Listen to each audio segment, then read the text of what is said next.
Alrighty, the printer has failed yet again to calibrate X and Y, so I'm going to try moving the axes using the control panel. We're going to start with X. I don't know if you can read that very well, but it thinks it's at minus 1 millimeter from home. So let's click on it and see about moving it to the left towards home. And it won't move. It's going, no, I'm already at -1.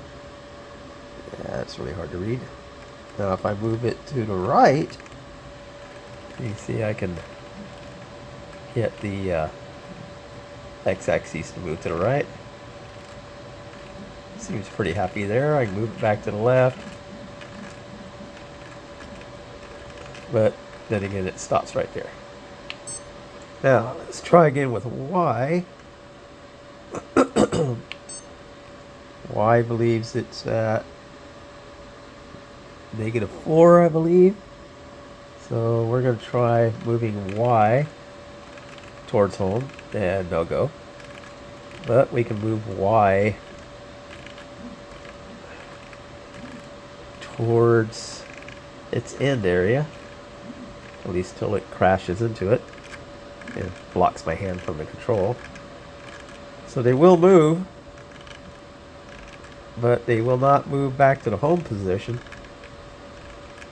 because they believe they're already there. Now if I go up here and I tell the printer to do an auto home, ugly things happen. So we'll do that. You see that the x-axis is doing that jitter to the right. And it does go back to the left slightly each time, but it just jitters to the right. Crashes into the right hand side of the printer. And then the printer gets really angry.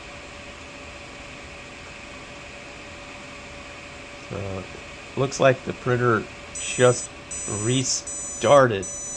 And look at that. It is very angry. Fell to home.